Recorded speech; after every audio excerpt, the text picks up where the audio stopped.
Ce sera le 25 octobre 2025. On va voir si d'ores et déjà le président Alassane Dramane Ouattara peut être considéré comme vainqueur, puisque l'on sait, et c'est une certitude, que certains ténors de l'opposition ivoirienne ne seront pas de la partie. Quelles sont les chances justement de cette opposition-là, alors que les coalitions attendues peinent véritablement à s'inscrire dans le cadre de la réalité? Est-ce que le président Alassane Dramane Ouattara, qui aujourd'hui apparaît comme super puissant dans l'estrade politique ivoirienne, peut être considéré comme d'ores et déjà vainqueur de cette élection prévue pour le 25 octobre 2025.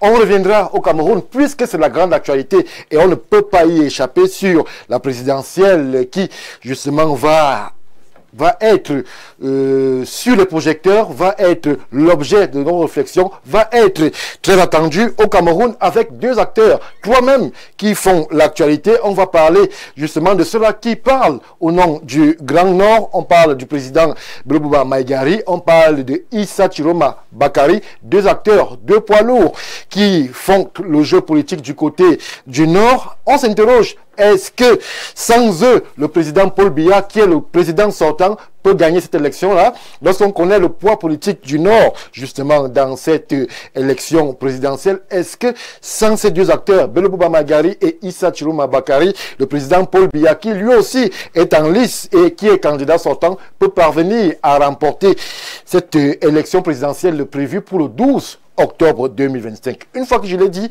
le menu vous a été présenté. Je souffle en régie et je reviens tout de suite après pour la présentation de ceux qui nous accompagnent ce soir.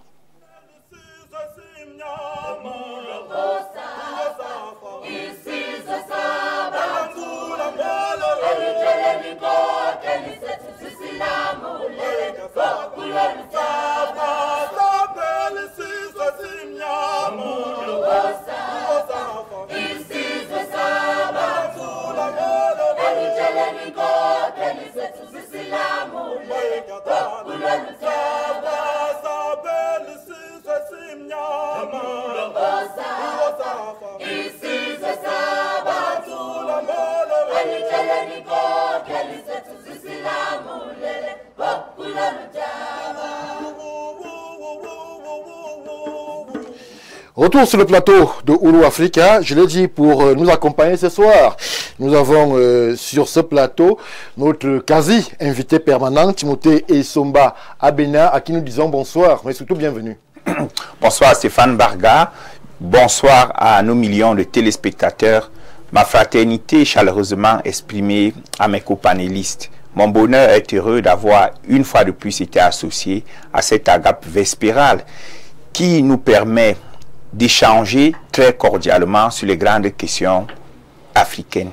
Alors, nous sommes à l'orée du présidentiel, mais une interpelle et Timothée Somba, c'est celle qui nous concerne plus particulièrement au Cameroun, avec cette question qui peut paraître aujourd'hui rhétorique, mais que je vais toujours vous poser à chaque fois que nous serons sur un plateau. Alors, Timothée Somba, est-ce que du point de vue de la presse, les choses ont un tout petit peu évolué? Stéphane Barga, j'aimerais dire, pour répondre à cette question, qui selon moi n'est pas rhétorique, mais qui s'impose avec une acuité réelle, c'est que la démocratie s'identifie à l'aune de plusieurs critères. Le premier critère étant la tenue régulière des élections, le deuxième critère est le pluralisme politique, le troisième critère est la soumission de l'État au droit et le quatrième critère est la promotion des libertés, et dont l'une des plus importantes est la liberté d'expression. Oui. Liberté d'expression qui, au sens de la Constitution du Cameroun et des lois subséquentes de 1990, est, je vais dire, quotidiennement impulsée, quotidiennement orientée, irriguée par l'activité de la presse. Oui. Alors, je trouve assez curieux que sensiblement à 7 semaines de l'élection présidentielle, la presse camerounaise n'ait pas encore bénéficié soit d'un séminaire suffisamment démocratique organisé par le Conseil national de la communication, soit par le ministère de la Communication dans le cadre d'une grande séance de travail, soit même au niveau de la présidence de la République où les réunions se tiennent, les réunions auxquelles prennent part un ensemble, un grand ensemble même dirais-je, du corps social et parfois des corps de métier. Je ne voudrais pas être fataliste ou pessimiste. Je fais confiance en nos dirigeants qui se sont toujours montrés républicains. Oui. Et j'espère, avec grand espoir, que la presse camerounaise sera bientôt conviée afin qu'elle donne son avis sur son rôle, sur sa part de contribution à ce grand rendez-vous qui, il faut le dire, s'il n'intègre pas la presse, celle-ci peut être peut-être pas une menace, mais un obstacle véritablement entravant ou dirimant. Il ne s'agit pas d'une sorte de chantage, mais juste un appel à une prise de conscience, parce qu'il est bon que chacun sache ce qui est important dans un État, surtout un État démocratique. Merci Timothée Somba pour ce plaidoyer qui justement pose les mots de la presse qui souhaiterait véritablement être du jeu et qui pour l'instant semble avoir été confiné à la périphérie. On essaiera à chaque fois que besoin ou alors occasion se présentera de relayer cette préoccupation de la presse camerounaise qui estime que nous sommes quasiment à 50 jours et que justement elle n'a pas encore été consultée et même justement plus outillée par rapport à ce moment important de l'histoire de notre pays qu'est la présidentielle 2025 au Cameroun. Alors pour continuer l'exercice, je me tourne vers ma droite proche avec un acteur de la communication, aujourd'hui porte-parole du FSNC, le docteur Jean-Moïse Mbok, qui une fois de plus répond présent à l'appel. Bonsoir docteur. Bonsoir Stéphane, bonsoir à Timothée Somba qui vient de naturellement bien dire tout ce que plusieurs pensent tout bas. La presse doit être au Cameroun respectée, considérée et accompagnée parce qu'elle fait un travail excellent en tant que politique. Je ne peux pas ne pas faire ce rappel parce que la presse aujourd'hui est justement ce maillon vers lequel tout le monde se tourne, que ce soit la société civile, les hommes politiques et même le pouvoir pour pouvoir communiquer. Pourquoi c'est comme ça à ce stade? On verra bien. Vous me permettrez donc de saluer le top management d'Info TV, de saluer toutes les équipes techniques, de saluer les téléspectateurs qui nous suivent, de saluer tous les Camerounais, mais surtout les militants du FSNC, le Front pour le salut national du Cameroun, de saluer le docteur Chris Manning qui s'occupe d'encadrer et d'accompagner la campagne électorale et naturellement le président Issa Tiroma Bakari. Merci pour l'invitation que vous nous faites. Nous rappelons simplement que le FSNC, c'est le parti de la rupture, c'est le parti de la main tendue, c'est également le parti où tous les Camerounais ont la parole, se sentent bien et peuvent se mouvoir selon le potentiel et le talent qui est le leur. Merci pour l'invitation. Merci à vous, Jean-Moïse Mbok. Nous sommes en continu, nous sommes en attente aussi de ceux qui aussi doivent nous accompagner. Mais nous allons tout de suite mettre les pieds dans le plat avec ce qui nous sert d'introduction ce soir. Je l'ai évoqué, la présidentielle d'octobre 2025, le 25 pour ce qui est de la Côte d'Ivoire. Alors, Timothée Somba, je me tourne vers vous. À ce niveau, il y a eu cette grande marche qui a rassemblé tous les acteurs de l'opposition du côté d'Abidjan et même dans quelques villes périphériques. On serait attendu que justement, au sortir de ce déploiement, il y ait justement des choses qui bougent, mais jusqu'à date, on a l'impression qu'il n'y a pas eu grand mouvement et que ce qui était acquis, c'est-à-dire la mise à l'écart de certains barons de l'opposition, soit acté et que le président Ouattara, heureusement ou malheureusement, ça dépend du bord politique, soit quasiment déjà vainqueur. Merci Stéphane de l'opportunité que vous me donnez d'ouvrir ces échanges via ce sujet. On ne peut pas vouloir une chose et son contraire. L'actualité en Côte d'Ivoire est celle d'un pays, d'un état de droit, d'un pays qui est en train de baliser ou alors de consolider son édifice démocratique après une série d'événements qui n'ont pas toujours été heureux. Alors, au moment où une certaine opinion estime que c'est le gouvernement Ouattara qui aurait évincé ou écarté X ou Y candidat, il est bon que l'on se dise la vérité en se regardant en face. Ouattara n'a évincé personne. Il y a des individus qui sont tombés sous le coup de la rigueur de la loi, ce qui les a rendus inéligibles. Je trouve donc leur démarche de contestation, leur démarche de protestation assez inélégante dans un contexte de démocratie. Et pourquoi je la qualifie d'inélégante? Parce qu'il faut se poser la question avant de poser un acte. À quoi servent toutes ces contestations après que les instances qui sont chargées de l'organisation matérielle de l'élection se soient prononcées, après que la Cour constitutionnelle en Côte d'Ivoire ait vidé le contentieux préélectoral? Ils veulent réintégrer la partie par quel mécanisme? Parce qu'il y a deux options. Soit la Côte d'Ivoire rentre dans la dictature, sort du giron de la démocratie et le président Ouattara décide lui seul de les réintégrer dans la course, soit il faut procéder à une révision de la Constitution, oui, ou alors à un report de l'élection présidentielle. Ce qui semble peu probable, Timothée Somba. Le droit ivoirien a prévu l'éventualité d'un report de la présidentielle, ce qui n'est pas le cas chez nous au Cameroun. Mais même si on modifie la Constitution maintenant ou la loi électorale, le principe de non-rétroactivité de la loi, qui voudrait qu'une fois que la loi est adoptée, elle ne s'applique que pour les situations présentes en instance et pour l'avenir, fait que leur candidature ne pourrait pas réintégrer le jeu électoral en Côte d'Ivoire. Alors, tout ce qui leur reste à faire désormais, c'est de chercher à opérer une adhésion populaire qui va les conduire vers un report des voix, vers un candidat qu'ils auront choisi et derrière lequel ils peuvent fédérer un peu une sorte d'ivoirisation, oui, du phénomène Sonko, Diomaye Faye au Sénégal. Merci Timothée et Somba. Alors Jean-Moïse Mbok, les actualités peuvent se ressembler. Le président Alassane Dramane Ouattara est de nouveau en course. Il semble en pole position. Il a face à lui une opposition assez divisée qui ne se retrouve pas sur grand-chose, mais qui pour certains ont été écartés par les institutions en charge du jeu politique et ne pourront donc pas faire acte de candidature. Est-ce que l'on peut penser que du côté ivoirien, c'est quasiment plié? Quasiment plié, non. Madame Gbagbo a définitivement déposé son dossier qui a été validé le week-end, en fait, vendredi dernier.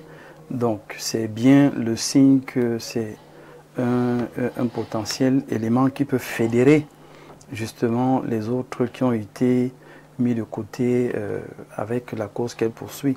Pour ma part, moi, à côté de la lecture que Timothée vient de faire et à laquelle je souscris, il faut dire ici que l'Afrique, à un moment donné, donne l'impression de ne pas apprendre de ses habitudes. En Afrique, aujourd'hui, quand quelqu'un est au pouvoir, il fait tout pour conserver le pouvoir. Oui. Et il utilise tous les moyens pour empêcher que les rivaux d'une certaine envergure puissent passer. C'est le sentiment que vous avez. C'est une réalité. Que ceux qui ne sont pas de la course en Côte d'Ivoire ont été écartés par le pouvoir dirigeant. Alors, une question comme celle-là, on n'a qu'à consulter l'opinion. Vous avez une certaine opinion qui dit qu'ils ont été purement et simplement écartés. Et vous avez une autre qui a une lecture plus froide comme celle de Timothée qui dit que c'est la loi qui les a écartés. Ils sont heurtés à la rigueur de la loi. C'est les deux opinions qui sont sur la table et qui sont réelles, chacun selon le prisme sur lequel il se tient. Moi, je vais simplement rappeler ici qu'il est urgentissime que les oppositions en Afrique réalisent bien que quand quelqu'un est au pouvoir, il se donne tous les moyens pour conserver le pouvoir. Oui. Et quand vous êtes en face, vous n'avez pas d'autre choix que de savoir vous mettre ensemble et de pouvoir vous tenir avec celui qui passe. Et j'ai encore aimé l'exemple qu'il a pris avec le Sénégal, qui est, on a fait plusieurs plateaux ici où on disait que le Sénégal nous parle. Oui, le Sénégal nous parle dans l'élégance de la gestion de l'opposition. C'est-à-dire qu'aujourd'hui, on a longtemps décrié le syndrome du Messie. On se rend bien compte que ça persiste et ça perdure à certains endroits, mais il faudrait que les oppositions réalisent bien que ceux qui sont en face, donc pour le cas de la Côte d'Ivoire, Alassane Ouattara fera tout pour conserver le pouvoir. Maintenant que lui veut conserver le pouvoir, vous en face, vous faites quoi? Vous êtes 3, vous êtes 4, vous êtes supposés vous mettre ensemble. Tous ceux qui ont été écartés, à mon sens, devraient donner des consignes de vote pour un candidat ou un autre et ne pas rester mieux au silencieux. Parce que ne pas donner la consigne de vote montre bien qu'on n'est pas solidaire à celui qui est passé. Oui. Pourtant, il faut bien qu'il y ait absolument cette solidarité-là. Donc, là-bas aussi, on peut évoquer une candidature unique ou alors un consensus qui devrait être trouvé par les leaders de l'opposition. Bon, cette logique, nous faisons tout, peut-être en deuxième partie de l'émission, nous allons en parler pour casser cette logique parce qu'en fait, on n'a pas forcément besoin de faire coalition dans l'opposition pour réussir. Il y a des cas où il faut absolument faire coalition, il y a des cas où on peut ne pas faire coalition. Ce n'est pas la panacée, mais ce n'est pas une solution à négliger également. Il faut simplement savoir relativiser et choisir le cadre où c'est absolu et le cadre où c'est relatif. Donc, pour ma part, aujourd'hui, à défaut d'avoir une candidature unique, puisqu'aujourd'hui ce n'est plus possible en Côte d'Ivoire, c'est réfléchir à apporter l'appui et le soutien à ceux qui sont passés.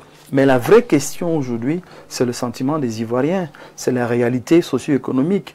Qu'est-ce qui se passe en Côte d'Ivoire? Comment est-ce qu'ils se sentent? Qu'est-ce que Ouattara propose? Qu'est-ce qu'il est capable encore de faire? Et qu'est-ce que les Ivoiriens pensent? Somme toute, à la fin des élections, c'est les électeurs qui décident. Et à ce niveau, qu'on ait M. Ouattara, qu'on ait ceux qui sont en face, les populations ivoiriennes sont mieux placées pour savoir quel est le leader qu'il leur faut pour que l'émergence dans laquelle ils sont déjà rentrés puisse être parfaitement atteinte. Voilà ce qu'on pouvait dire pour ce qui concerne cette introduction, cette présidentielle du 25 octobre 2025. Ce qui est clair, c'est que nous allons de façon plus accrue encore braquer nos projecteurs vers ce pays-là pour savoir et essayer de comprendre ce qui se trame dans le marigot politique ivoirien pour avoir justement les réactions, parce qu'il y a de l'actualité de ce côté. Le 25 octobre, c'est plus loin. On va donc, nous, Info TV, suivre de façon plus attentive encore, je l'ai dit, cette élection présidentielle du côté de la Côte d'Ivoire. On prend une transition, on revient tout de suite après pour évoquer le cas Cameroun.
Retour sur le plateau de Ouro Africa au Cameroun. Nous sommes du Cameroun. Nous parlons de cette élection présidentielle du 12 octobre 2025. Et pour ce faire, nous allons nous poser la question que tout le monde se pose au vu du déploiement quasi spectaculaire qu'il y a en ce moment dans la partie dite Grand Nord Cameroun. On y a des membres du gouvernement qui sont arrivés aujourd'hui. On y a aussi ces deux barons de l'espace politique camerounais. Je parle ici du président du FSNC, Issa Chiroma Bakari, et du président de l'UNDP, le ministre d'État Belobouba Maïgari. On se pose la question, est-ce que sans ces deux acteurs, Bello et Chiroma, le président Biya, candidat sortant, peut encore remporter justement l'élection? Est-ce que il ne vaut pas mieux pour ceux qui sont du côté de la majorité présidentielle d'essayer de ramener ceux-là qui semblent être sortis justement de l'Alliance? Timothée Somba, alors qu'on observe l'engagement politique camerounais entrer de façon un peu plus conséquente dans le jeu des acteurs, dans justement ce qui peut ressembler à des positions, des prises de position. Les deux acteurs dont nous parlons sont dans leur quartier généraux, ils sont au nord. Est-ce que le président Biya, à l'heure où nous parlons, peut gagner sans eux? Stéphane Barga, j'aimerais préciser à nos téléspectateurs que ma lecture est une lecture pédagogique. Il est bon que les Camerounais sachent au soir du 12 octobre ce qui va réellement se passer afin qu'ils ne soient pas surpris. Une fois que je l'ai dit, je commence par répondre directement. Oui, le président Paul Biya peut gagner sans ses deux alliés. Et j'irai plus loin en disant le président Paul Biya va gagner. Maintenant, pourquoi? Toi, Timothée Somba. Oui, au regard des faits. Quel fait? La campagne n'a pas commencé. Oui. Maintenant, ce que je peux observer est que ces deux leaders ne tenaient plus véritablement le gouvernail dans leur formation politique. Bon? Oui. Pour quelle raison? Les statistiques démontrent que la zone septentrionale, alors qu'au Cameroun, on a 6 personnes sur 10 qui vivent au-dessus du seuil de pauvreté, c'est-à-dire avec plus de 1250 francs par jour, dans la zone septentrionale, c'est quasiment l'inverse. C'est plutôt 6 personnes sur 10 qui vivent en dessous du seuil de pauvreté. Et au niveau interne, c'est 850 francs. Ce qui subodore qu'il y a un taux de pauvreté très élevé dans cette partie du Cameroun. Et le plus curieux est que ce taux de pauvreté est allé croissant en rapport avec 2014 où on était à 5. En 10 ans plus tard, nous sommes à 60%. Ça veut dire que si on continue avec la même dynamique, en 2032, on sera déjà peut-être à 70%.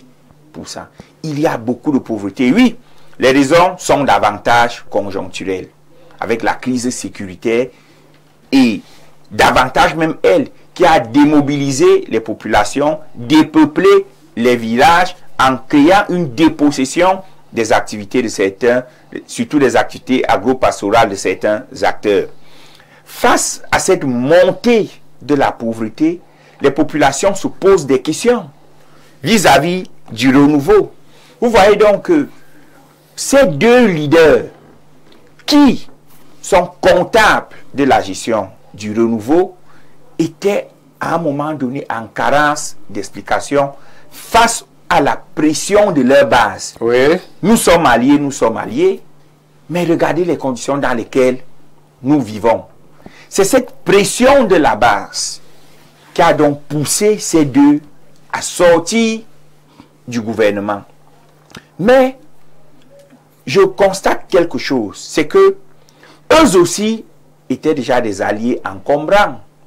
Parce que sur le plan personnel, que ce soit même en termes d'action politique ou alors en termes de leur efficacité au sein de l'appareil gouvernemental, ils n'ont pas véritablement pesé sur la balance. C'est ce que vous vous dites. Est-ce que celui qui les a nommés et qui les a conservés pendant tant d'années au sein de l'espace gouvernemental, est-ce que il n'a jamais voulu se séparer d'eux? Ils sont partis d'eux-mêmes. Ça veut dire que s'il y avait carence de résultats, ils auraient été débarqués. Et Bello Bouba, c'est quasiment une trentaine d'années en tant que ministre d'État. Issa Chiroma Bakary a fait des allées et venues, mais il est là depuis un moment lui aussi. Est-ce que on peut dire que c'est un déficit de résultats qui amène à ce que eux se sentant acculés par la base, les amène à sortir du gouvernement? Voyez-vous, merci pour cette question, parce que c'est là où je venais justement. En politique, on a souvent deux types de choix. Les deux bornes de l'analyse ici sont souvent le choix entre le préférable et le détestable. Ni Bello, ni Issa Chiroma ne sont détestables. Ils étaient préférables au regard de certains aspects. Mais il y a plusieurs manières de dire à quelqu'un qu'on ne veut plus de vous. Issa Chiroma a confié qu'il a 3 ans et demi sans avoir une audience à huis clos avec le président de la République. Si quelqu'un qui est votre allié fait plus d'1 an sans vous convier à une rencontre, c'est clair que le message est clair. Qu'il ne vous estime plus, surtout quelqu'un qui vous rencontrait régulièrement. Bello Bouba, pareil. Et je refuse de souscrire à la thèse qui voudrait que c'est parce que le président est pris en otage qu'il ne les reçoit pas, puisqu'il reçoit d'autres. Lors de ces cérémonies d'anniversaire, il y a un Caridas qui est souvent là. Je peux citer un nom, Gilbert Timévouna, qui est toujours là. Pourquoi ne pas inviter ce jour-là un Bello Bouba ou un Issa Chiroma? Ça veut dire que ce n'est pas les cadres de rencontre de ses alliés qui manquent. C'est que c'est lui qui ne trouvait plus nécessaire de leur accorder la même valeur. Et la fin ne nous démentit pas. Ils l'ont confié, les deux ont exprimé le ras-le-bol qu'ils ont ressenti à ne plus pouvoir rentrer en contact avec les chefs. Si vous me permettez donc de sortir pour justifier le fait qu'ils étaient devenus des alliés encombrants. Le cas UNDP est un cas relativement différent parce que lui, je n'ai pas enregistré de défection au sein de son appareil. Bien au contraire, il a réussi à l'ouest à drainer des militants menés par le sénateur Pierre Flambon-Gayab. Mais vous voyez un peu le FSNC qui subit une sorte de désagrégation. Le seul député, l'honorable Salmana, qui est parti créer son parti politique, le maire de Pitois, qui est sorti, il a créé aussi son parti politique. Récemment, il y a eu l'affaire Madame Jeanne Soga, qui a manifesté directement son allégeance au RDPC. Sont autant de signaux qui démontrent que, bon, Madame Jeanne Soga n'est pas du Nord, laissons-la tranquille. Prenons les cas Salmana et M. Dewamé de Pitois, qui démontrent que la zone septentrionale est dans un processus de recomposition ou alors de reconfiguration des acteurs politiques. Si Salmana a porté des voix à Paul Biya et que Chiroma paie, vous pensez que qui va entrer au gouvernement de solidarité? Ce sera Salmana, ce sera le maire de Pitois. Le RDPC a donc d'autres alliés. Hier, c'était le G20. Parce qu'en réalité, on oublie souvent que les victoires du RDPC sont un conglomérat d'alliances. Il en a perdu 2, mais il en a gagné 2 autres, qui ne sont pas des moindres, Salmana et Pitois. Le duel donc, la vraie bataille du Nord va se jouer, non pas entre Paul Biya, Chiroma et Bello, mais entre Chiroma, d'abord Chiroma contre Bello, parce que ces deux vivent dans une détestation cordiale. C'est vous qui le dites. On a vu le président Bello aller à la rencontre du président Chiroma très récemment. Vous faites bien de préciser que ce sont mes analyses. Oui. Ça va donc se jouer de cette manière-là. On a ce quatuor qui va bagarrer sur le terrain. Et ce quatuor qui va connaître le 5e larron, il est bon que je précise qui compose le quatuor. J'ai cité les figures montantes en termes de création générationnelle. C'est Salmana, Aboubakar Dewa, sensiblement l'égal d'âge des autres. Donc, on a Salmana, jeune dynamique. On a le maire de Pitois. Face à qui? Face à Chiroma. D'abord, oui, il y a Bello Bouba, qui est originaire du Nord, mais dont le bastion est l'Adamawa. Il a besoin d'être soutenu chez lui au Nord. Donc, le Nord va se jouer. il y a maintenant l'extrême nord aussi qui va se jouer. Et là-bas, vous allez trouver les mastodontes du RDPC. Ils sont tellement nombreux qu'on n'a pas besoin de citer leur nom. Donc je dis, au regard de toute cette complexité du Grand Nord, je n'ai aucun doute sur le fait que Paul Biya va gagner là-bas et Paul Biya sera réélu au soir du 12 octobre. Merci pour ces prédictions. Lui, il ne fait pas de prédictions. Jean-Moïse Mbok, il est plutôt porte-parole. Prospection. Porte-parole du FSNC. Alors, Jean-Moïse Mbok, faisons un peu la genèse. Parce que là, on est, Timothée Somba nous entraîne dans un futur que lui ici ne maîtrise. Pourquoi est-ce que le président Chiroma sort du gouvernement? Parce que on a constaté cette démission, mais hormis le fait qu'il n'ait pas rencontré de façon plus ou moins formelle son patron, le président Paul Biya, en termes de hiérarchie gouvernementale, est-ce la seule raison pour laquelle il sort du gouvernement? Alors, ça ne peut pas être la seule raison pour laquelle il sort du gouvernement, sinon on rentrerait dans les motifs, dans une relation passionnelle. Là, nous sommes dans une relation politique qui est froide, qui est stricte et qui a des objectifs. Disons d'abord que le président Issa Chiroma Bakary rentre comme allié du RDPC ayant une base suffisamment structurée, suffisamment dense et forte. Et je rappelle simplement ici que quand on parle du Grand Nord, on parle d'Issa Chiroma Bakary comme l'un des acteurs majeurs qui, le temps de l'Alliance, donnait des consignes de vote. Et les consignes de vote étaient votées sur le RDPC, oui, parce que dans les causeries avec le RDPC, on a posé la situation sociale du Nord qui est catastrophique. Timothée Somba a bien fait de le rappeler. Si vous prenez simplement le cadre des écoles, on a encore des écoles sous l'arbre, où les gens s'asseyent sur avec autant d'élites, ça peut être surprenant. Bon, alors, écoutez, peu importe le nombre d'élites, les questions d'éducation sont encore régaliennes en ce qui concerne l'éducation publique de toutes les façons. Les questions de santé, il y a des sérieux problèmes de centres de santé dans le Nord dans sa globalité. Les problèmes d'infrastructure, il n'y en a pas. L'eau potable, l'électricité. Donc c'est une zone qui est complètement abandonnée, délaissée et qui comptait donc sur ces élites pour porter le message en très haut lieu pour qu'il y ait des solutions. Oui. Alors, ces élites avaient donc pour responsabilité de travailler avec le chef de l'État pour que l'alliance soit d'abord gagnante, naturellement pour la nation, mais aussi pour les bases arrière, pour les populations. Et Timothée a bien fait de le dire. L'allié devient gênant parce qu'il y a une volonté manifeste de ne pas accomplir ce qu'on a promis à l'allié. C'est là que les problèmes commencent. Alors, vous voulez me faire comprendre que le RDPC, de façon volontaire, a sabordé la planche des présidents Bello et des présidents Chiroma en leur empêchant justement de répondre aux sollicitations de la base respective? Il faut rappeler que les deux présidents avaient pour mission de collecter les sollicitations des populations et de les remettre aux décideurs. Ils n'étaient pas les décideurs. Ils travaillaient avec les décideurs, mais ce n'est pas eux qui pouvaient impulser quelque politique que ce soit, à moins que ce soit par mandat. Il faut le rappeler de manière très claire. Les alliés ici ramenaient les préoccupations des populations qu'elles soumettaient au chef de l'État, comme les autres font dans le Cameroun dans sa globalité. Oui. Et on impulse donc le développement en apportant et des financements et la technicité dans une zone ou une autre selon les ententes avec les alliés. Le drame avec le Grand Nord, c'est que ça n'a pas été respecté.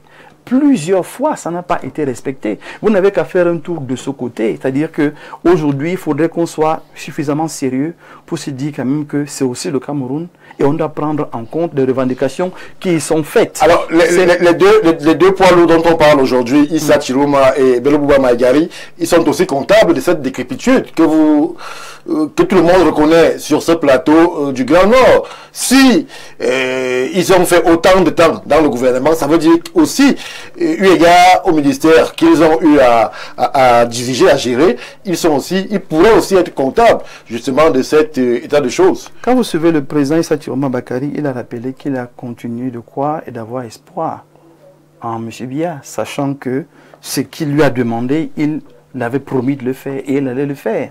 Il est resté parce qu'il avait espoir que ça se faisait.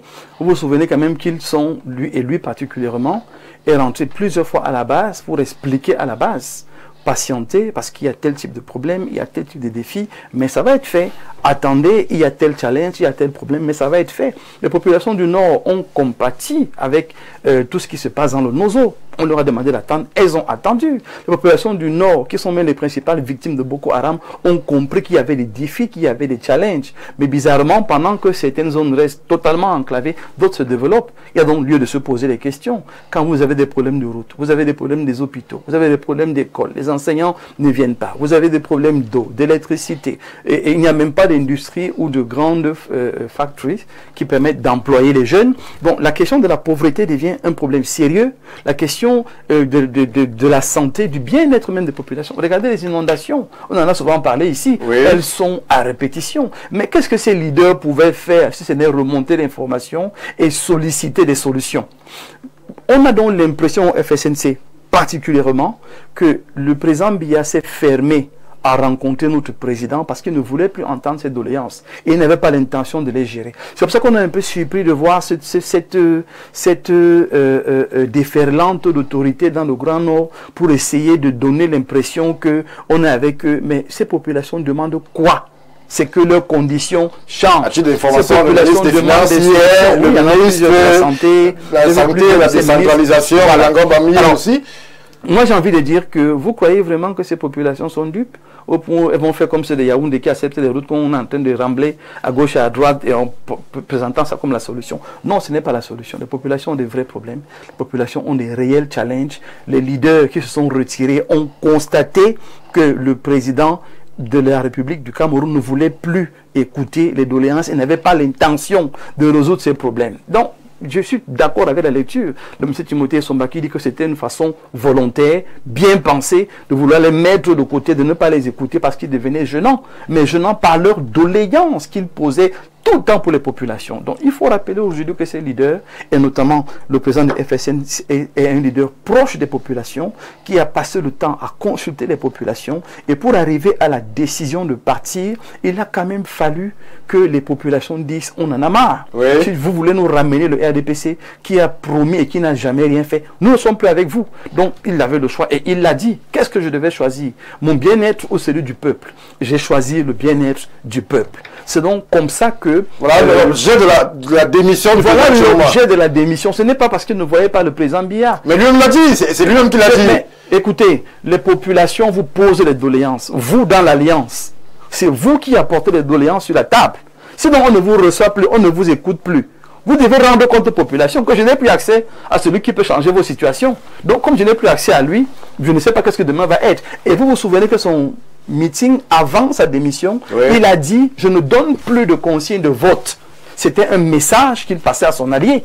Et ça a été répandu sur tous les médias, les gens en ont parlé, sauf l'allié qui devait à ce moment-là se dire « Attention, il y a un problème ». Il a davantage fermé la porte, un peu comme pour dire restez dans votre côté, faites ce que vous avez à faire. Moi, je veux simplement dire ici que, à la vérité, après tous les constats qu'on peut faire, les Camerounais estiment quand même qu'on peut les gouverner mieux, qu'on peut mieux les encadrer, oui. Qu'on peut mieux les accompagner. Et quand on le dit, il ne faut pas qu'un parti se sente indexé, mais que le parti en face comprenne les attentes des populations. Quand donc elles ont compris ces attentes, elles ne vont pas attendre la veille des élections pour combler les routes. Ça va être un travail qui est normal, qui est naturel, qui doit se faire de manière mais normalement, parce que c'est pour ça que ces gens sont élus, Stéphane. Mais on a l'impression aujourd'hui que ces gens qui ne comprennent pas pourquoi ils sont élus, c'est des gens qui ont l'impression qu'ils sont là juste pour la façade, et ça m'embête parce que la plupart des analystes militent contre les populations en disant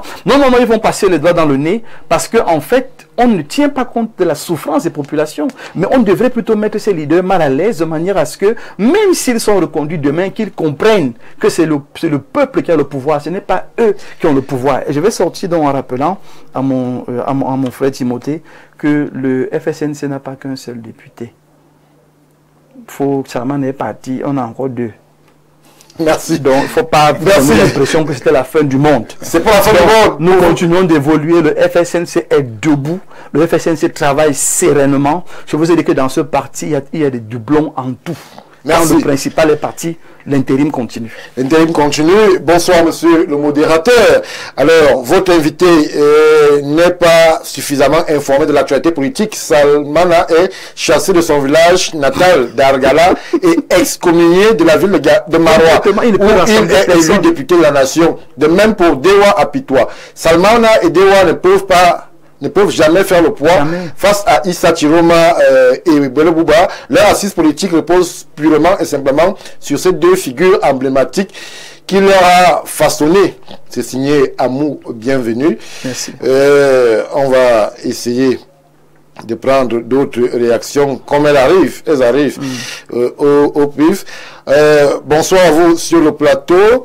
Moi c'est John depuis l'Est Cameroun. En fait, moi je crois que Paul Biya peut bien gagner sans ces deux, puisqu'il y a des pions partout dans le pays. Bonsoir. L'extrême nord a la plus forte épargne privée hors circuit bancaire, issue des activités de contrebande et détenue. Alors, attention, on ne va pas... Prenons une autre contribution. Bonsoir à vous sur le plateau. Sans hypocrisie, la pauvreté à l'extrême nord est entretenue. Et il faut rentrer dans l'histoire des populations de ce grand nord et surtout l'extrême nord. Les islamo-peuls ont le pouvoir financier et restent cantonnés dans le commerce, surtout l'importation. Or, les autres peuples qui ont subi la domination peul ont fait des études, sont nombreux, immigre vers les autres localités et voilà le match. Voilà pourquoi le RDPC va gagner au Grand Nord. Merci à vous René pour votre lecture. Bello et Chiroma ont quel discours, des mensonges, tous les avantages qui s'offraient à eux, ils les ont fait siens sans penser à leur peuple. Donc même eux ne sont pas partis gagnants dans cette localité. Il y aura match. S'il faut faire confiance, ça ne sera pas eux. Prenons une autre réaction. Vous n'allez pas appeler, s'il vous plaît, sinon ça ne va pas être possible. Alors, Timothée Somba, puisqu'il y a match, allons dans le match et allons au fond. Chiroma et Bello, les raisons du départ ont été évoquées par Jean-Moïse Mbok. Aujourd'hui, nous sommes justement dans la bataille qui est celle du positionnement et des muscles. Chacun essaye. On a un déploiement très représentatif du RDPC dans l'extrême nord aujourd'hui. On a vu le ministre des Finances y arriver. On a vu le ministre de la décentralisation et l'Angobam, monsieur, arriver aussi. Chiroma et Belobouba y sont, chacun avec ses armes. Est-ce que vous pensez que c'est véritablement là-bas que la décision va se faire? Est-ce que les autres régions du Cameroun qui observent avec un certain recul vont se dire, si c'est plié dans le Grand Nord, c'est plié dans tout le Cameroun? Non. Le déploiement des élites du RDPC, généralement, est un déploiement national. Mais du point de vue stratégique, ils choisissent d'aller au nord, au Grand Nord, au même moment que ceux de l'opposition. L'avantage donc qu'ils ont au RDPC, c'est quoi? C'est qu'ils ont la capacité de recueillir les doléances et de les résoudre demain ou après-demain. Alors que Bello Bouba et Issa Chiroma Bakari vont recueillir les doléances en leur disant on va les résoudre une fois que nous serons élus. Ce qui va donc inverser la sympathie des populations. Stéphane Barga, vous allez préférer travailler avec qui? Celui qui résout vos doléances le lendemain ou celui qui va les résoudre dans 6 mois de façon hypothétique? Parce que voyez-vous, ils ont un problème sérieux, Bello Bouba et Issa Chiroma Bakari. Dès qu'on questionne leurs deux bilans, on le conjugue à la grammaire de la négativité. Pourquoi? Ici, les deux bilans que je convoque, c'est le bilan professionnel et le bilan social. Le bilan professionnel de M. Bello Bouba est essentiellement négatif. Regardez l'état du tourisme au Cameroun. Là, il ne s'agissait pas de travailler pour son village, il s'agissait de travailler pour la nation. La seule chose qu'il a réussi à faire, c'est distribuer les étoiles à certains hôtels. En dehors de donner les étoiles, on ne voyait le tourisme nulle part. Nulle part. Si on prend le cas de M. Issa Chiroma Bakari, il a beaucoup brillé au ministère de la Communication en tant que grand apologue du président Paul Biya. Mais on l'a vu du côté du ministère de l'Emploi et de la Formation professionnelle. Là-bas, c'est les néants. Ah, ça c'est vous qui le dites. C'est pas moi qui dis, ce sont les faits. Vous fondez sur quoi pour dire que c'est le néant du côté de l'emploi et de la formation professionnelle? Lorsque lui, ministre de l'Emploi et de la Formation professionnelle, qui est censé proposer une politique d'emploi, proposer une politique de formation professionnelle, va dire aux populations qu'elles n'ont pas d'emploi, elles ont le chômage. Je prends le parallèle avec Malachi Manaouda. C'est sous le magistère de Malachi Manaouda qu'on a inauguré les 3 grands hôpitaux régionaux du Septentrion, Ngaoundéré, Garoua et Maroua. Les centres de santé de proximité en un point fini. Là, je suis déjà dans le bilan social. Oui. Les campagnes de santé où on soigne plus de 500 000 personnes chaque année. Cette année, c'est la 5e édition. Donc, Malachi Manaouda, en 5 ans... Alors, le constat que Jean-Maurice Mbok fait sur le plateau, sur la décrépitude du Nord, du Grand Nord en général, il est factice ou il est réel? Parce que là, vous vous donnez l'impression que tout va bien là-bas, alors qu'on a parfois des images des enfants qui boivent de l'eau avec des chaises, qui vont à l'école dans des classes. Est-ce que cette lecture que vous faites est réelle? Les populations du Grand Nord nous regardent et réagissent nombreuses. Au Cameroun et dans aucun État d'Afrique noire francophone, ça ne va bien.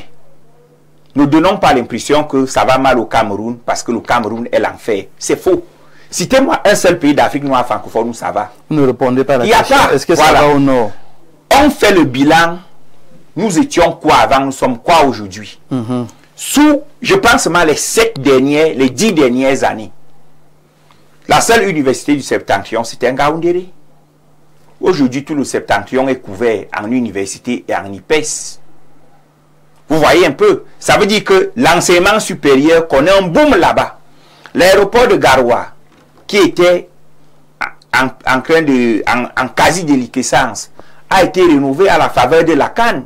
Le stade de football de Garoua a été rénové. Le parcours Vita de Garoua a été construit, recrossé à la communauté. Les routes pour la circulation en ville ont été refaites avec le ministère de l'Habitat et du Développement urbain dans le cadre du programme C2D. Si on se met à citer tout ce qui a été fait pour améliorer les conditions de vie des populations, on ne va pas s'arrêter. Du point de vue social, Madame Koulsoumi, qui n'est que secrétaire d'État ou ministre délégué, a mené les activités du CERAC là-bas pour des situations de dons, appui scolaire, appui aux orphelins et autres. Citez-moi une seule fois où M. Bello Bouba Maïgari a allé ne serait-ce que faire de la générosité dans le Septentrion. On va laisser ces communicants nous dire. Voilà. Il peut l'avoir fait à toute discussion. Peut-être lui n'aime pas les caméras. Stéphane Barga, la générosité d'un homme politique se raconte, se vit. Il n'y a pas moins de 2 mois, le gouvernement camerounais allait inaugurer l'usine d'exploitation du clinker et de production du ciment de Figuil. On parlait de près de 5000 emplois directs. Nous sommes dans quelle partie du pays? Nous sommes au Grand Nord. Alors, pourquoi avec tout l'école normale de Maroua qui existe, mais dont les fils sortis de cette école préfèrent demander l'affectation pour aller ailleurs, alors qu'ils avaient raflé toutes les places de cette école en disant que c'est pour enseigner chez eux. Mais une fois qu'ils ont obtenu le matricule, c'était les détachements à gauche, les détachements à droite, les affectations à gauche. Et l'honorable Sali, député de la nation, avait dit en pleine réunion que si le Septentrion est pauvre, ce n'est pas de la faute de Paul Biya. J'ai encore cette vidéo dans mon téléphone. Paul Biya nous a tout donné. Mais c'est nous-mêmes. Maintenant, je sors avec un élément très important. Allez-y, Timothée. Il est strictement non vérifiable que Issa Tiroma Bakari et Bello Bouba Maïgari donnent l'impression qu'ils sont les porte-voix du Septentrion. C'est faux. Ils n'ont pas la cifre là-bas. Du point de vue des chiffres, oui, leur parti politique pèse quoi? Jusqu'à présent, le parti qui est encore leader dans le Grand Nord, les 3 régions, c'est le RDPC. Vous ne pouvez donc pas être des petits partis politiques et parce qu'on parle quand même de la deuxième formation politique au Cameroun après le RDPC. Lorsque vous êtes un deuxième malingre, on ne vous distingue pas du dernier. Parce que vous avez un RDPC qui occupe tout. L'UNDP, c'est quoi? C'est combien de... On parle de 17 députés. C'est ça. Ce qui est honorable dans le contexte camerounais. C'est honorable en quoi? Pour quelqu'un qui a été, premier ministre du Cameroun. C'est un bilan famélique. Il ne contrôle qu'une seule région. Et le fait que, étant né à Garoua, mais que son bastion soit à Damawa, c'est pour répondre aux téléspectateurs qui dit qu'on a chassé Salmana de son village. L'assise de Salmana n'est pas une assise de son village. Salmana draine les foules dans le septentrion, pas seulement dans son village. Je veux prendre le cas de Robert Bapolipo. L'UPC de Baligelkot avait organisé le meeting dans la cour de la maman de Bapolipo. Mais Bapolipo est aimé dans cette partie du pays ailleurs que dans son village. Donc, la notion nombriliste du village ici ne tient pas. Donc, jusqu'à présent, le parti qui porte encore les aspirations du septentrion, en termes de poids politique, c'est le RDPC.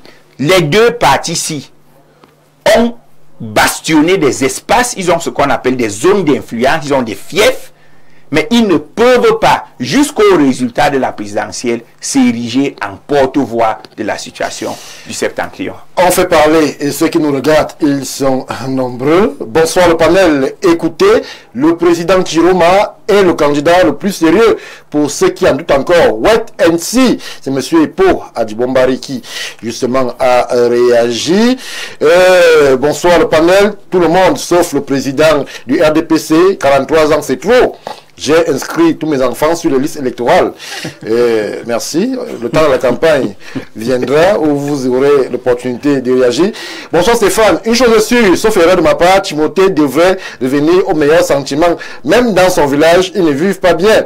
Le problème posé est national. Que l'un des deux gagne ou pas, on veut le changement. Vous avez longtemps, Timothée, servi ce régime qui vous a hypothéqué. Vous ne pouvez pas traiter des figures de l'histoire des néants. Soyez humble et rendez plutôt les comptes à votre propre village où il n'y a même pas de route. Alors, tes spectateurs semblent bien. Chez moi, il y a la route. Il y a l'électricité. Bonsoir, vous sur le plateau. Juste pour dire que le monsieur en veste ne connaît pas le septentrion. S'asseoir sur un plateau tiré à 4 épingles pour parler, c'est facile, mais ne connaît pas vraiment la souffrance des populations du Grand Nord. Merci pour la contribution. Bonsoir Stéphane Barga, je suis un jeune étudiant à l'école normale supérieure de Yaoundé et très fan des émissions d'Info TV dont Ouru Africa. J'aime également Timothée Somba dans cette analyse. Il a parfaitement raison. Le président Biya avait envie d'écarter déjà les présidents Bello et Chiroma. En effet, le président Biya gagnera au Grand Nord. En passant, puis-je avoir le numéro de monsieur Essomba? Bon, cela, faites-nous signe un peu plus tard. Bonsoir le modérateur. J'ai l'impression que monsieur Timothée Somba ne connaît pas le Grand Nord.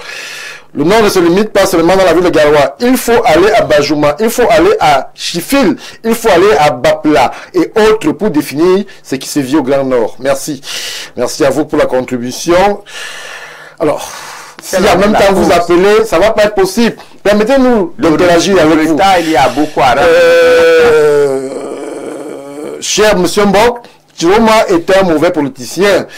Il regarde son ventre, c'est pas de moi, c'est du téléspectateur, c'est lui qui le dit. Peut-être qu'il a des raisons. Bonsoir, cher Stéphane. Quand le gars du RDPC parle, tu l'écoutes, il faut faire pareil avec les autres panélistes. Tout le monde a la parole sur ce plateau. Rassurez-vous, c'est l'objectif et le but de l'exercice. C'est malheureusement les actions des membres du gouvernement voulant résoudre le problème de la population du Grand Nord pendant cette période préélectorale que la population n'aime plus. Elle n'est plus ce que tu penses. Merci pour la contribution. Vous n'allez pas appeler, sinon ça ne va pas être possible. Prenons quelques messages avant de revenir vers vous, Jean-Moïse Mbok. Bonsoir au studio. Nous, au Grand Nord, nous n'avons pas besoin de ce leader pour faire la campagne. Le RDPC doit se retirer. Le président Biya n'a pas fait grand-chose. Attendez-nous pour voir. Ce monsieur en veste verra de ses propres yeux. C'est monsieur Namou depuis la Damawa qui réagit. Nous, la jeunesse du Grand Nord, avons pris conscience au point de voter même pour le diable. Voilà. S'il vous plaît, soyons sérieux et républicains lorsque nous prenons la parole en public.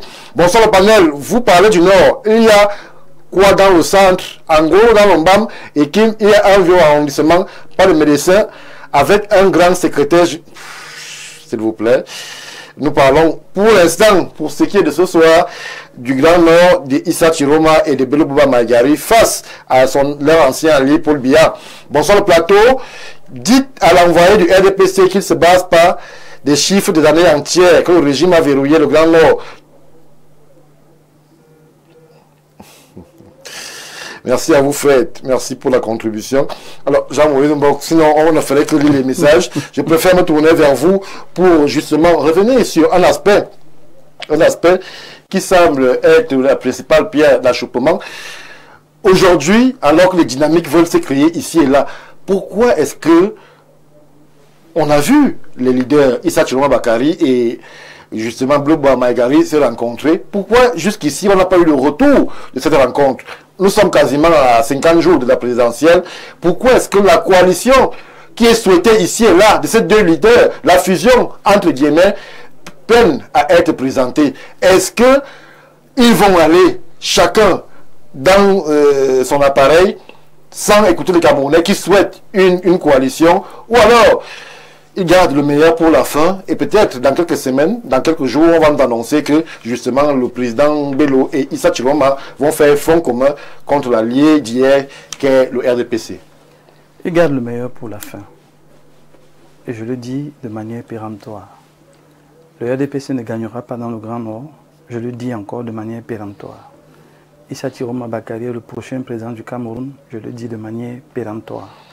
Quand vous entendez... Moi, on a bien les éléments. Oui, moi j'aime les analyses de Timothée Somba parce qu'il est factuel, il est clair et on peut bien comprendre que les limites du RDPC aujourd'hui sont criardes, évidentes et indiscutables.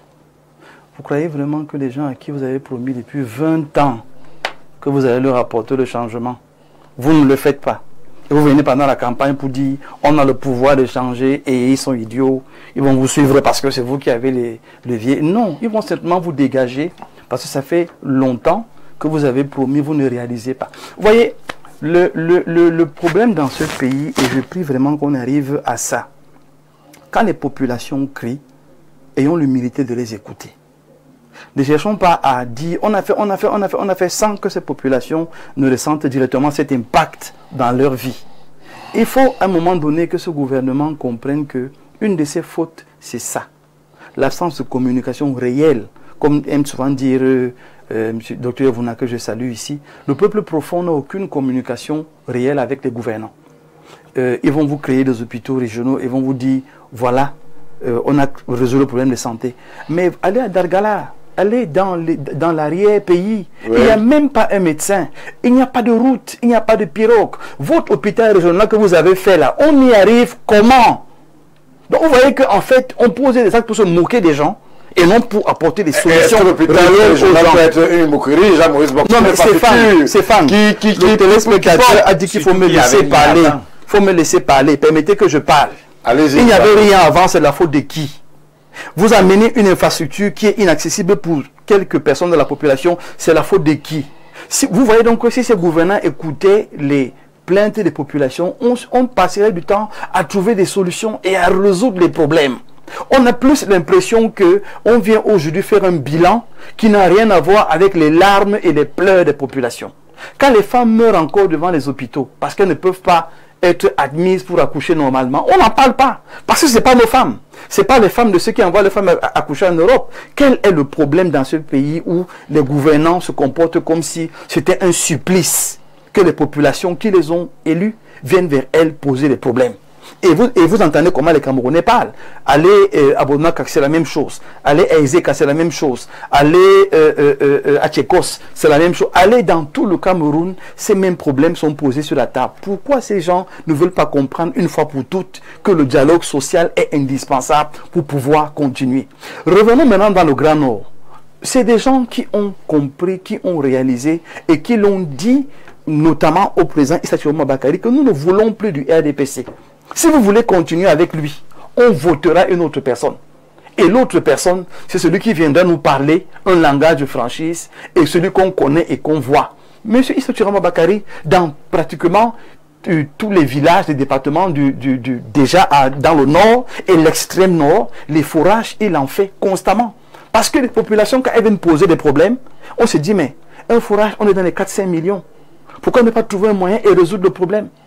Mais quand l'État central ne veut pas se donner la volonté de l'État, il y a une volonté de l'État, c'est très grave. Il y a une volonté de l'État, et je dis que dans mes propos, prenez en même temps la doléance, la supplication, et intégrez le fait que nous ne parlons pas ici pour nous. Nous parlons pour les populations qui nous écoutent et qui nous suivent. On n'est pas là pour défendre quelqu'un. On est là pour porter sur la table les doléances des populations. Et si on n'intègre pas ça dans la communication avec ceux qui détiennent les leviers, on aura un problème avec la base qui nous écoute et qui nous suit. Le problème du Grand Nord aujourd'hui, c'est qu'on a d'abord constaté de manière claire qu'il n'y a pas d'interlocuteur qui nous suit. Oui. Ça, c'est le premier problème. Le deuxième problème, c'est qu'on se rend compte que quand il faut voter, 2018, on a suivi un document aujourd'hui, le Grand Nord a apporté 48% au chef de l'État. Je pense quand même que ça avec devrait la être puissance du RDPC. Oui, alors on pas faire RDPC. Mais je vous rappelle je vous rappelle dans le Grand Nord. Dans tous les partis du Grand Nord, en majorité, sont devenus alliés, donnant les consignes de vote pour le RDPC. Donc, les 48% qu'on a, si on va prendre les différents partis, ces partis sont dans 40%. Le RDPC lui seul peut avoir 8%. Mais je vais simplement dire que si on continue dans cette dynamique de dialogue de provocation, de dialogue de déni, de dialogue de, j'ai envie de dire, le mot m'échappe, mais un peu comme pour dire qu'on snobe les gens, oui, au lieu d'adresser leurs véritables problèmes, on va dans le mur. Et c'est pour ça que le RDPC va perdre. Parce que son discours est un discours de suffisance. Son discours, c'est un discours de mépris. Son discours, c'est un discours d'injure. Comment vous pouvez traiter le FSNC et l'UNDP de petits partis? Mais c'est la sorcellerie, Stéphane. Comment un Camerounais peut parler comme ça? Donc, je suis dans en train de dire que quand nous parlons aux Camerounais, vous êtes du RDPC, Timothée, quand nous parlons aux Camerounais, il faut Timothée, il va chuter sans être communicant. Vous êtes porte-parole de Tiroma. Je ne suis pas porte-parole du RDPC. Je n'ai pas encore cette fonction. On vous a compris, Timothée Somba. Jean-Maurice Mbok va achever son propos. Mon petit frère est un enseignant et je sais que il fait ce qu'il fait et il fait très bien ce qu'il fait. Moi, je suis ici pour parler, non pas seulement de mon parti, mais aussi attirer l'attention de toute la nation. Oui. Sur ce qui se passe dans le Grand Nord. Ces populations se plaignent, ces populations sont fatiguées d'être des vaches à lait, où on vient simplement tirer des voix et repartir. Ces populations veulent le changement dans leur territoire. Et le leader qui va se lever comme Issa Thioma Bakary pour apporter le changement va réussir dans cette zone-là parce que ces gens sont fatigués des promesses non tenues. Nous sommes donc rendus à une phase où le RDPC est complètement périmé dans cette zone à cause des promesses. C'est vous qui le dites. Mais je le dis et c'est à partir de ce qu'on a reçu des gens que nous recevons. Le RDPC est périmé dans cette zone parce que les promesses ne sont pas tenues.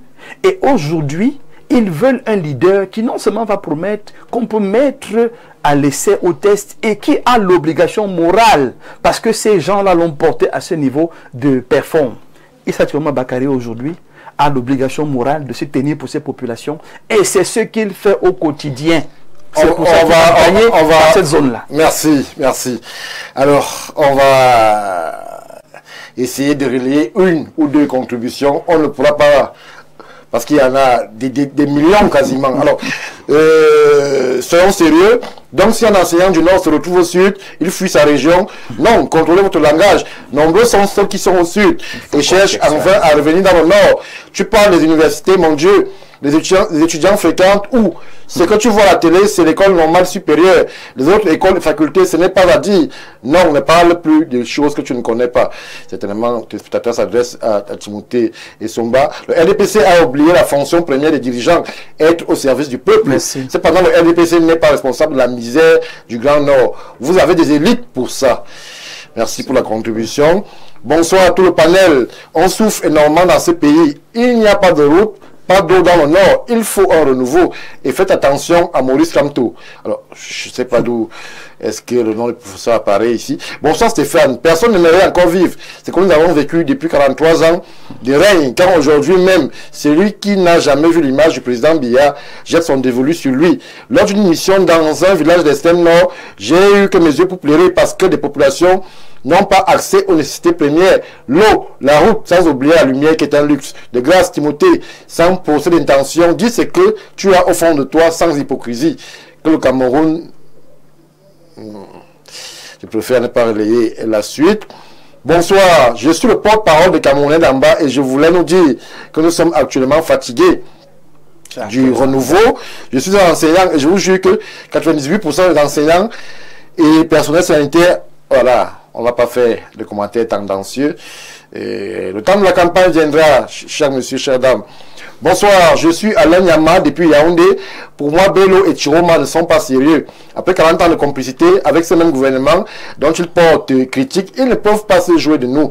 Ils sont co-accusés avec leurs complices gérants de ce pays. Pour moi, Chiroma n'a pas qualité pour se faire... ça, c'est vous qui le dites. Bonsoir au studio. Pourquoi vous ne parlez pas de la réduction des droits de douane des produits en provenance de l'Union européenne et de la Grande-Bretagne? Je pense que c'est une information à faire connaître aux citoyens au Cameroun. Ce soir, nous on parle de Bello Bouba et Issa Chiroma. Le reste viendra, rassurez-vous. Info TV, nous sommes au cœur de toutes les informations. Issa Chiroma n'apportera rien de nouveau après avoir passé plus de 15 ans dans le parti au pouvoir. Tout le luxe dans lequel il vit, c'est avec son salaire de ministre, de ex-ministre, vous voulez dire, puisqu'il n'est plus membre du gouvernement. Bonsoir Info TV. Ce monsieur Timothée Somba ne connaît rien du Grand Nord. Le Nord actuellement n'est plus le Nord d'avant. Salman ne représente absolument rien dans le Nord. Vous serez surpris de ces banas. Ce n'est pas Chiroma ni Bello, mais c'est le peuple qui décide. Ce monsieur ne dit rien, ne connaît rien du Nord. Les bâtiments de l'université de Maroua et Gaïwa se trouvent où? Je n'ai même pas voulu rentrer dans ça. Bonsoir le plateau. Il faudrait que le RDPC comprenne. Ils ont fait leur temps. Ils n'ont plus rien à prouver. Les Camerounais sont... Le temps de la campagne viendra. Pour le moment, restons dans des contributions de l'analyse par rapport à ces deux leaders. On aura le temps sur Info TV de véritablement poser les questions relatives au bilan. Ça sera le temps de la campagne. Alors, Timothée Somba, lorsque l'on relaie et écoute les populations, on a l'impression qu'il y a dichotomie entre ce que vous, journalistes, vous présentez en termes de réalisation et une certaine réalité que les populations, elles aussi, décrivent. Pourquoi cette fracture? Est-ce qu'il y a un pont qui a été rompu entre justement le discours et la réalité qui est celle de l'État du Cameroun sur justement la qualité de vie dans le Grand Nord et les populations qui, elles, présentent plutôt à la face du monde sur nos plateformes la réalité qui est la leur? Pourquoi on a l'impression que c'est un dialogue de sourds qu'on est en train d'assister? Permettez-moi rapidement de faire un coucou au couple Mbéné qui nous suit en ce moment, Fabrice Mbéné et son épouse Brenda Mbéné, qui nous écoutent depuis un village reculé de la Léquier. Bonsoir à vous. Une fois que je l'ai dit, ce qui se passe là est réel de l'état du pays. Quel état? Un état démocratique dans lequel il y aura des voix assonantes et des voix dissonantes. Stéphane Barga, y a-t-il une université au Cameroun qui est déjà complètement construite? Même la mère des universités, l'université de Yaoundé 1, dont je connais la maquette, n'est pas complètement Est-ce que c'est normal? N'est pas complètement achevée. Le Cameroun a choisi une option de développementaliste éparse. Au lieu de donner beaucoup à une poignée, on donne un peu à tout le monde, au prorata de nos ressources. Est-ce qu'en Gambéré, il n'y a pas des étudiants? Est-ce qu'en Maroua, il n'y a pas des étudiants? Les thèses de doctorat s'y soutiennent. Ils les soutiennent où? Dans leur cuisine? Des hommes politiques instrumentalisent les manquements des populations et vont leur dire que vous êtes capable d'avoir tout ceci en une journée. Ils ne leur disent pas. Quand j'ai pris 2014, pourquoi j'ai pris 2014 dans ma statistique? Parce que c'est là quand Boko Haram a commencé. Ils ne disent pas aux populations que vous êtes victime du terrorisme. Et vous êtes victime du terrorisme parce que votre sol a le pétrole. Pourquoi ils ne disent pas ça aux populations? Comment on peut venir mentir aux populations qu'un État comme le Cameroun, par coup de baguette magique, peut régler les problèmes de tout le monde en une journée. C'est impossible. Ici, à côté à Foulan, là où je vis, lorsque j'aménageais cet endroit, il y a 4 ans, on avait les délestages tous les jours. Il n'y avait pas d'eau, il n'y avait pas de route. Mais à l'heure où je vous parle, la dernière chose que nous avons obtenue, c'était la route. Il y a déjà l'eau, il y a déjà la lumière. Restons avec les populations du Nord. Nous sommes là à Yaoundé. Donc, qu'on ne dise pas aux populations, qu'on ne promette pas l'immédiateté aux populations. Oui. Que ce soit Chiroma ou Bello, eux-mêmes dans leur ministère, ont fait quoi à l'immédiat? Je rappelle que la presse n'a pas de subvention aujourd'hui. Issa Chiroma a fait combien d'années au ministère de la Communication? La loi de 90 sur laquelle tout le monde s'accorde de l'obsolescence. Et encore là aujourd'hui, c'est un dossier qui a été initié par Issa Chiroma. Où en sommes-nous? À zéro. Donc c'est quelqu'un qui n'a pas fait, qui n'a pas pu faire bouger les lignes dans un ministère. Un ministère qui est plus petit, qui va faire bouger les lignes dans un État, là où il y a plus de pesanteur, avec le néocolonialisme, avec le terrorisme. Mais soyons sérieux. La situation du Cameroun aujourd'hui a besoin d'une continuité dans la stabilité. Il faut quelqu'un qui connaît les aléas, qui connaît l'adversité du pouvoir. Alors, et Timothée Somba, vous estimez que pour les populations du Nord, il faut continuer tel quel, puisque pour vous, c'est normal qu'il n'y ait pas de bâtiment achevé à l'université de Ngandé. Je n'ai pas dit que c'est normal. Que c'est à Marois, non, ça semble normal. Qu'on puisse aller, qu'il n'y ait pas d'eau, qu'il n'y ait pas d'électricité pour certaines localités.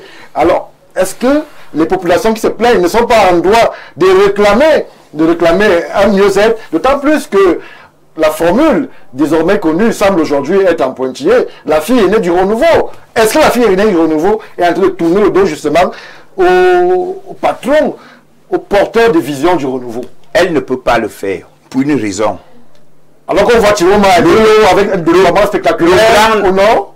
Ils oublient de dire que Malachi a fait un déploiement exceptionnel aujourd'hui avec son mouvement Paul Biya jusqu'à la gare.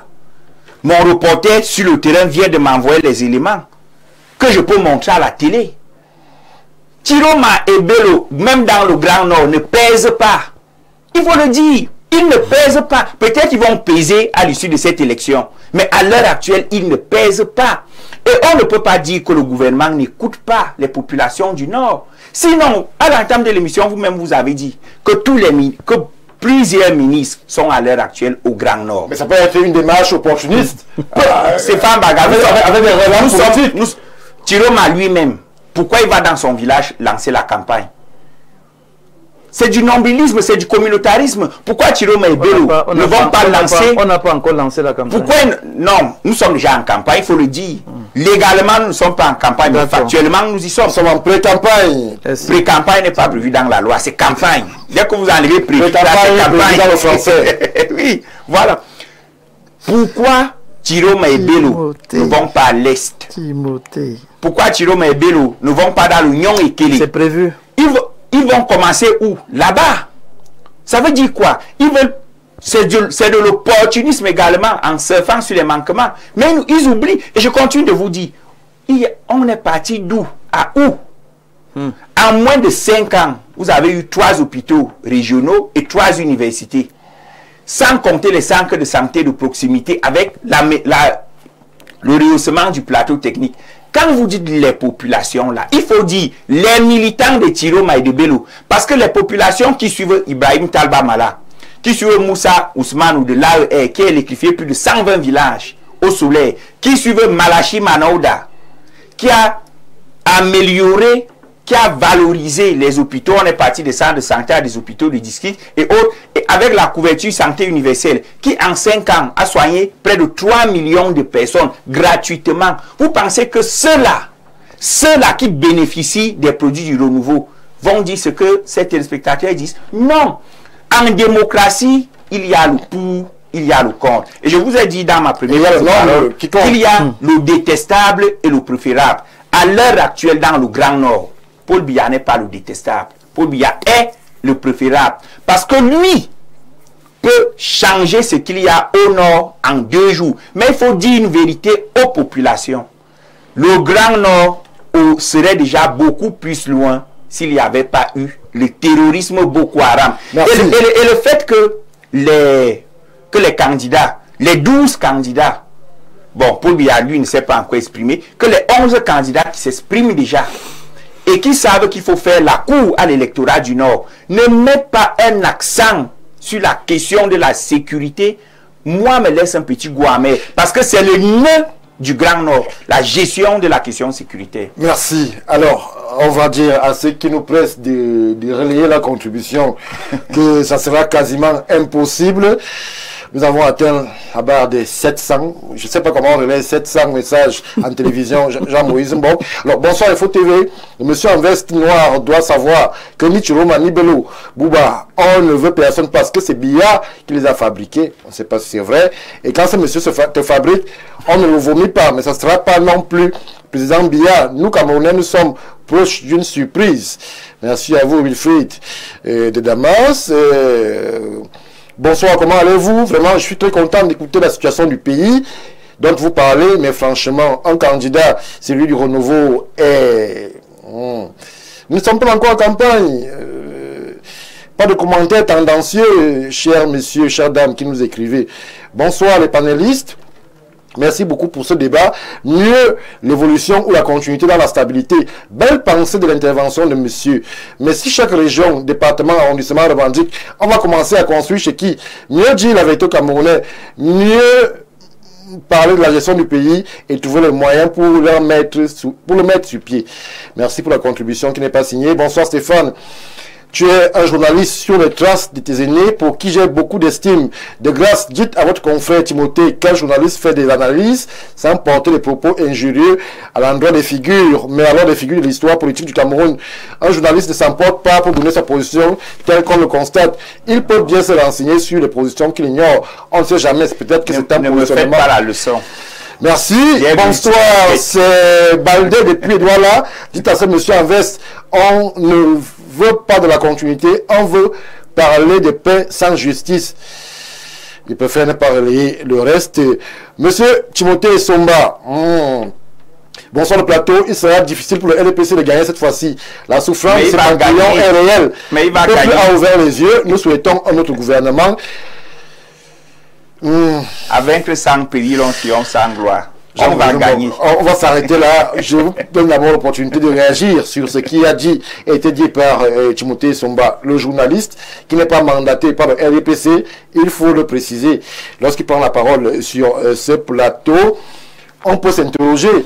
Vous êtes déjà au front, comme on aime à le dire dans nos milieux, mais est-ce que vous avez l'impression que le passif, ou alors le fait que le président Chiroma ait accompagné de façon quasi automatique le renouveau dans son déploiement, ne plombe pas le discours qui est porté par lui? Peut-il échapper à ce bilan qu'il pointe du doigt aujourd'hui? Le président Chiroma n'a jamais eu l'intention d'échapper à ce bilan. Quand vous êtes en alliance, vous êtes en alliance. Quelle est la différence entre le RDPC et le FSNC si lui aussi est comptable du bilan? À la vérité, quand vous êtes alliés sans décision, vous ne pouvez pas être totalement comptable des décisions qui ont été prises. Donc, le ministre ne décide pas. Si ce n'est les décisions de votre département ministériel. Voilà. Et c'est pour ça que le président Chiroma a fait une sortie. C'est pour ça qu'il est bon, et j'invite le journaliste à se documenter là-dessus, pour qu'il ne continue pas à dire ce qui n'est pas. Au ministère du Transport, il a mis en place des péages routiers. Au ministère du Transport, on n'est pas en campagne. On n'est pas en campagne.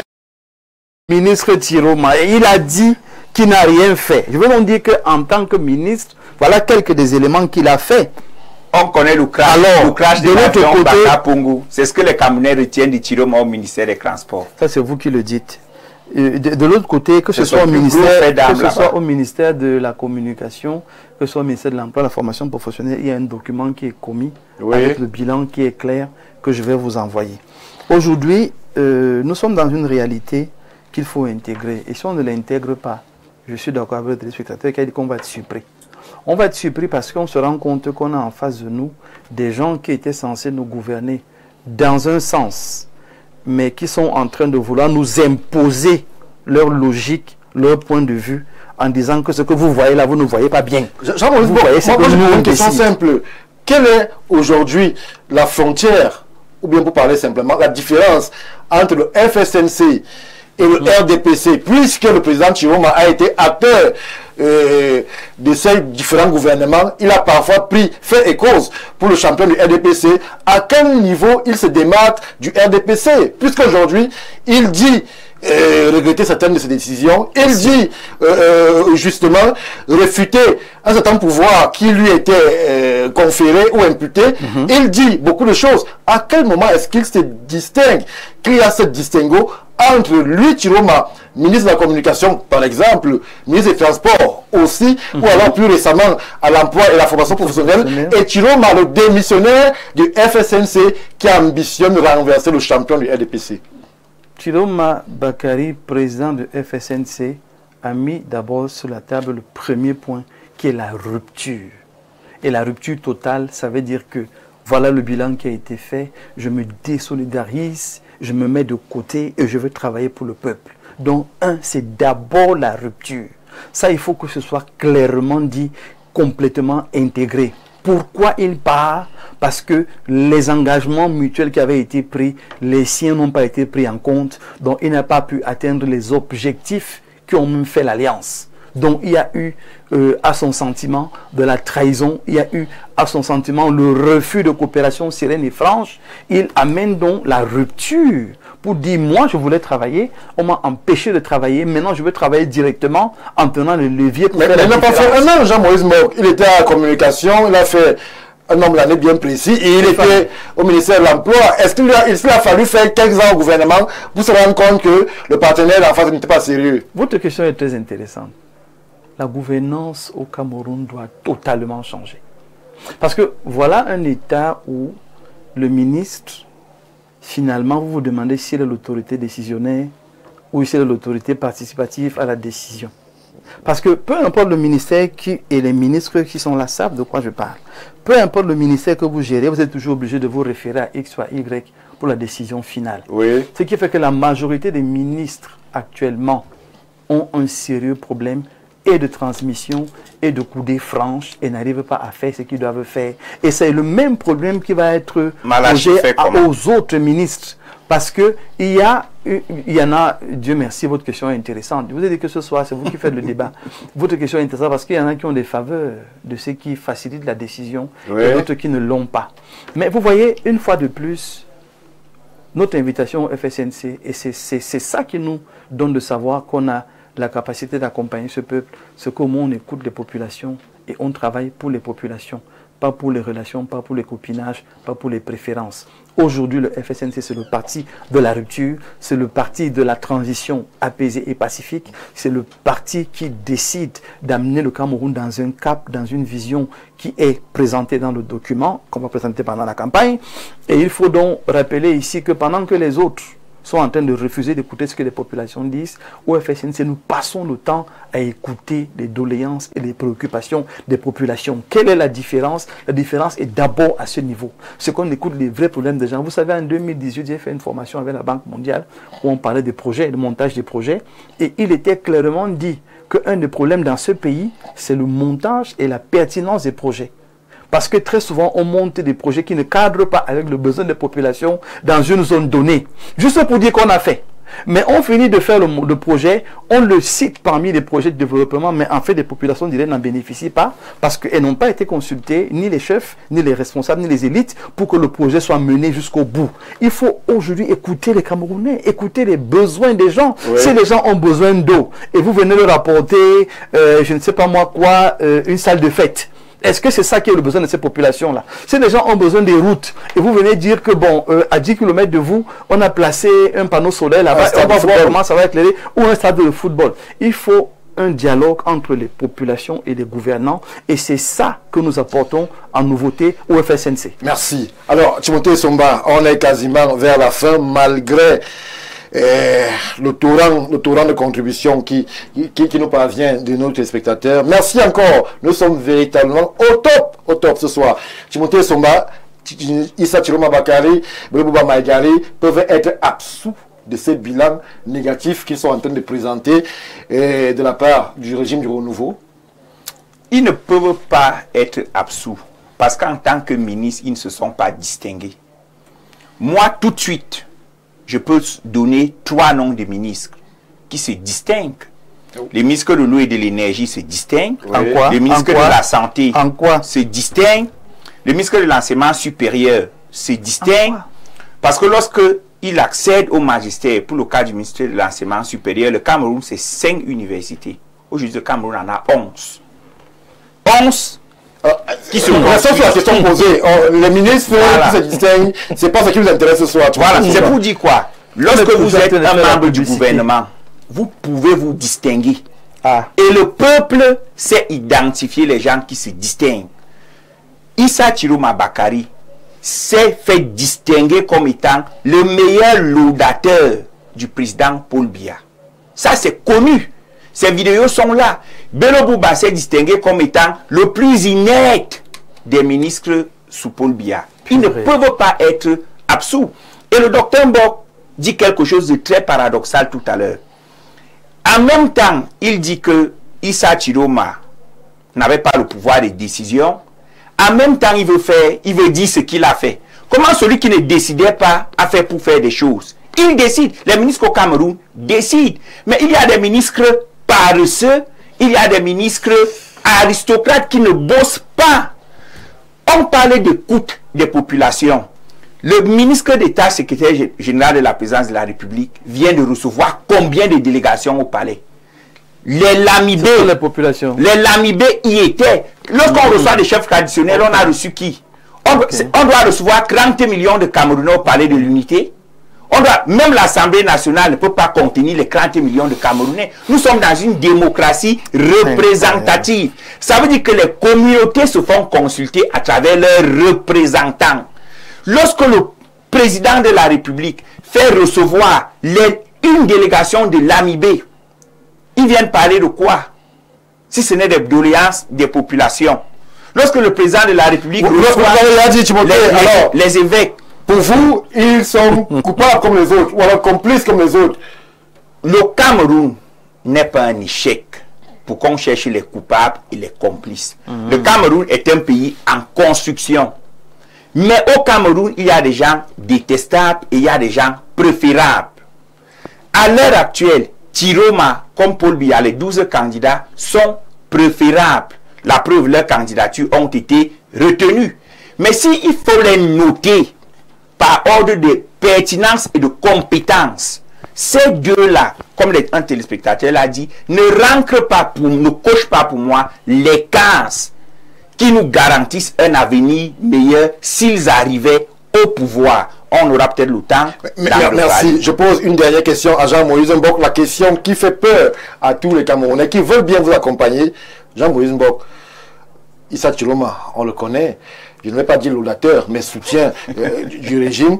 Qu'est-ce qui garantit aux populations? Je vous donne 3 minutes exceptionnellement pour le dire que d'ici le 12, Issa Chiroma ne va pas se dire « je me suis trompé » et je rejoins le président Paul Biya avec qui j'ai plus de certitude. Qu'est-ce qui nous garantit que pour cette fois, il tiendra parole et ira jusqu'au bout de sa réflexion en gardant sa candidature pour l'élection présidentielle? Merci pour la question. La première chose que je vais dire, il faut rappeler que le président Issa Chiroma Bakari est un monsieur entier. Quand il est avec vous, il est avec vous.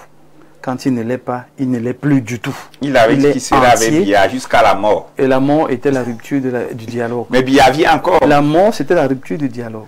Alors, il faut dire ici que non seulement c'est le monsieur qui est totalement résolu, parfaitement résolu, et je rappelle que nous tenons des réunions pratiquement au quotidien avec l'équipe de campagne où nous avons passé du temps à lui poser cette même question. Monsieur le Président, vous nous engagez dans ce combat, dans ce challenge. Qu'est-ce qui nous dit que demain, il n'y aura pas un rétro-pédalage? Il nous a garanti la main sur le cœur qu'il est déterminé à laisser un héritage vivant aux Camerounais après toutes ces années de lutte pour que les Camerounais se portent bien. Aujourd'hui, ce n'est pas l'homme qui va abandonner le peuple qui lui fait confiance, à qui il a tendu la main et qui a répondu. Ce n'est pas l'homme qui, après avoir déployé tout ce qu'il déploie comme génie, comme talent, comme potentiel, avec les gens qu'il reçoit, qui va aujourd'hui abandonner les Camerounais, il est résolu à aller jusqu'au bout. Merci. Et il va aller jusqu'au bout et être président de la République.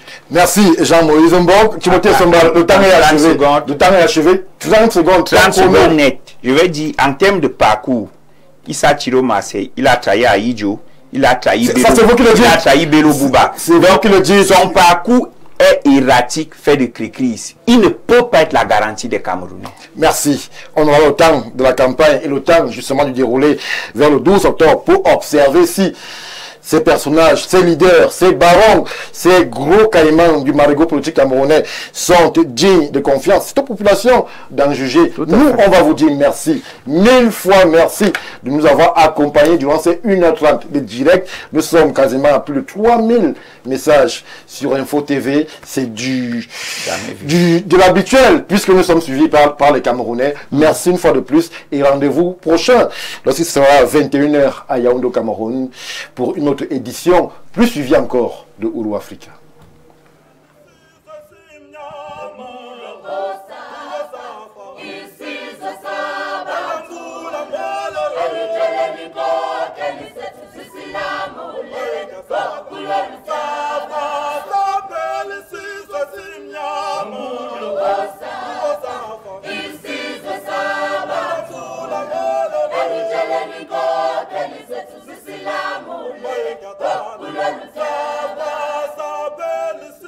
Simnyama